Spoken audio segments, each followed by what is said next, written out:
시청자 여러분 안녕하십니까? 이재명 경기지사가 기사회생했습니다. 죽었다가 살아났습니다. 7대5 비교적 아슬아슬한 표차로 대법원 무죄 선고를 받았습니다. 법리 설명은 요란하지만 내용은 간단합니다. 후보 토론회라고 하는 것은 상당히 자유로운 형식이기 때문에 일부 부정확한 표현이 있거나 자신에게 불리한 사실을 숨겼다고 해서 법의 잣대를 들이대서 당신 거짓말했다, 허위사실 공표다 라고 할 수는 없다라고 하는 것이 다수 의견 7명의 의견이고, 그게 아니라 현재 선거에서 후보 토론회라고 하는 것은 유권자들이 판단을 하는 대단히 중요한 장치다. 그리고 중요한 쟁점에 관해서는 사실 미리 다 답변을 준비한다. 즉흥적으로 얘기하는 것이 아니다. 그리고 그것이 유권자들의 판단에 지대한 영향을 미치기 때문에 사실과 틀린 말을 하면 허위사실 공표다. 공표라고 하는 것의 사전적인 의미는 많은 사람들에게 드러내놓고 얘기를 하는 것입니다. 자, 이것은 저는 전에 그렇게 말씀드린 적이 있습니다. 이것이 사건이 원래 대법원 4명으로 구성이 되어 있는 대법원 소부에 배당이 되었었는데 7개월 넘어 질질 끌다가 사실상 눈치를 본 것이죠. 왜냐하면 이재명 경기지사의 지사직을 박탈할지 여부가 대단히 중요한 정치적인 문제이기 때문에 전원 합의체로 넘긴 사실 자체가, 왜냐하면 현재 김명수 대법원장의 대법원은 이 친문 세력, 이 좌편향 진보 쪽이 다수이기 때문에 민주당 출신의 이재명 경기지사를 살리려고 하는 것 아니겠는가라는 강한 의심이 든다는 말씀을 드린 적이 있습니다. 자, 결과적으로는 그렇게 정치적으로 해석이 될 수 있습니다. 왜냐?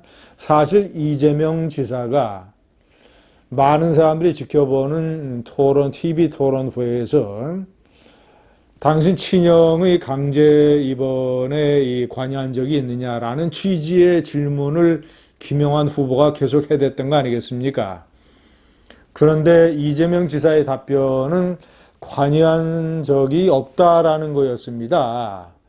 그러니까 그것이 직권남용이다 여부다 이제 이 논란은 차치하고, 이재명 지사가 보건소장에게 지시를 해서 친형에 대한 정신병 진단을 하게 된 그런 사실이 있는 것은 명백하게 다 확인이 됐는데, 그런데 하여튼 뭉뚱그려서 관여한 사실이 없다라고, 관여한 적이 없다라고 얘기를 했습니다. 상식적으로 보자면 보건소장에게 지시를 해서 진단을 하게 하고 하여튼 이런 절차에 개입을 한 것은 관여한 것 아닙니까? 그런데 그것이 허위 사실의 공표는 아니다라고 7명의 다수 대법관은 판단을 내린 것입니다. 저는 상당히 우려되는 판결이라고 생각을 합니다. 왜냐? 이렇게 되면 후보 토론회에서 거짓말을 해도, 웬만한 거짓말을 해도 이것이 하나의 판례가 되기 때문에 그렇게 중요한 부분에 대해서 거짓 사실을 얘기를 했는데, 이제 앞으로 그 정도 되는 이 중요한 현안에 대해서 거짓말을 하는 후보들은 다 면죄부를 받을 수 있는 길이 열렸습니다. 자, 어쨌거나 이재명 경기지사는 무죄 선고를 받았고 앞으로 여야의 대권 구도에 상당히 중요한 영향을 미칠 것으로 보입니다. 우선 제가 옆에 한 4가지로 정리를 해놨습니다. 첫 번째, 이재명의 지지율은 치고 올라갈 것이며 이낙연은 주춤하거나 아니면 퇴보할 것입니다. 왜냐하면 자, 일단은 이 극적인 대법원의 선고 판결 전쟁에서 승리를 했기 때문에 가장 최근의 지지율 조사는 4번에 명기한 대로 이낙연 24%, 이재명 13%, 윤석열 7%입니다. 그런데 또 다른 한길 리서치, 저거는 이제 갤럽의 조사이고, 또 다른 한길 리서치의 조사에 따르면 이낙연 28, 이재명 20, 8%포인트 차, 10%포인트 차 안으로 좁혀 들어온 결과도 있습니다. 자, 두 번째, 이낙연 전 국무총리가 만약에 이제 8월 전당대회 때 당대표가 되면, 원래는 이제 당대표가 되면 어떤 그 전당대회 프리미엄 때문에 지지율이 오르기 마련입니다. 그런데 저는 오히려 위험 부담이 더 많다고 판단을 합니다. 왜냐? 첫째, 경쟁자가 김부겸이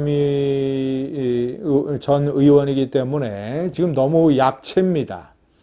서너 명이 치열하게 경쟁을 하고 해서 뭐 1차 결선, 1차 또는 2차 결선 이런 것이 있는 것도 아니고 이낙연 대 김부겸으로 하고 지금 현재 대세가 이낙연으로 확 쏠려 있기 때문에 결과가 너무 예측 가능한 것이다.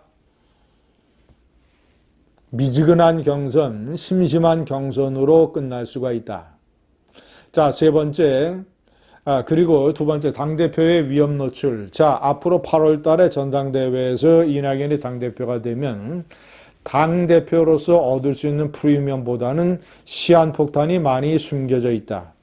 최근에 민주당의 박원순 서울시장 사건이라든가 또는 각종 이제 이 4.15 총선의 압승 이후에 벌어진 여러 가지 오만적 사건들, 이런 걸로 해서 민주당의 지지율이 뚝뚝 떨어지고 있습니다.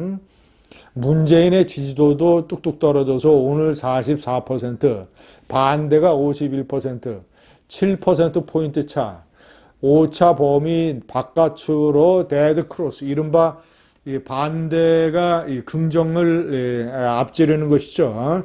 데드 크로스가 발생했습니다.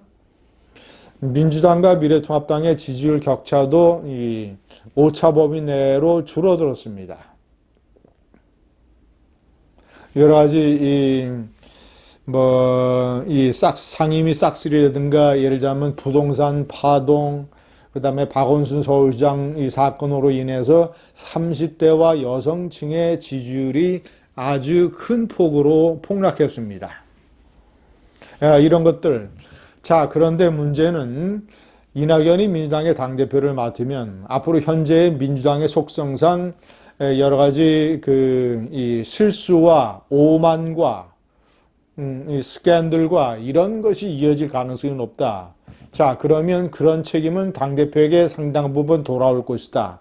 자, 그러면 이낙연이 당대표를 통해서 지지율을 더 향상시킬 가능성보다는 오히려 당대표라는 것이 부담으로 작용을 해서 이재명에게 한 달, 두 달, 석 달 내에 역전당하는 일이 발생할 가능성이 높지 않겠는가.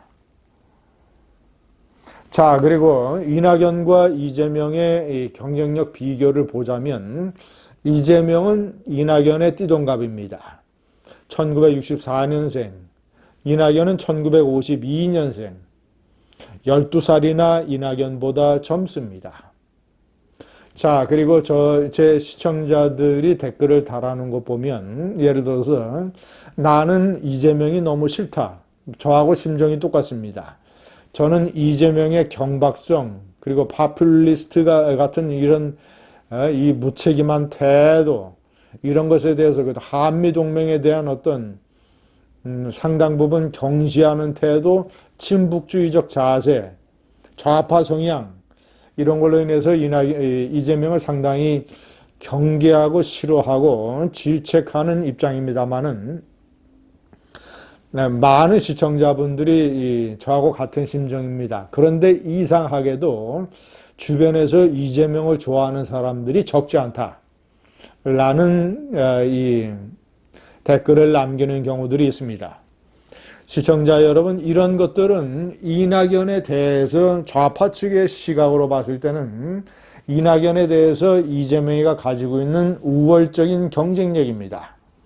12살이나 낮고 여자들에게 더 인기가 있을 가능성이 높고, 그리고 특히 이 퍼주기 경제정책이라든가 신천지 사건 때 보여줬던 신천지에 대한 압박, 그리고 좌파의 시각에서 봤을 때 전방 지역에서 대북 전단을 뿌리는 탈북 단체들에 대한 압박과 단속, 이런 것들, 그리고 경기도 이 하천에 있는 이 불법 음식점들을 일거에 철거해 버린 것들, 이런 것들은 이재명이가 지지율을 높이는 데에 상당 부분 긍정적으로 작용을 할 수가 있습니다.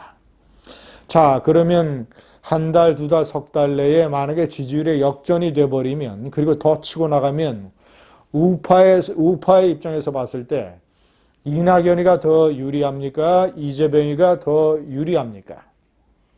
이재명에 대해서 우파가 불리합니까? 이낙연에 대해서 더 불리합니까?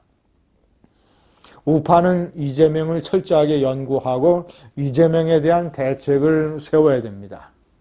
감사합니다.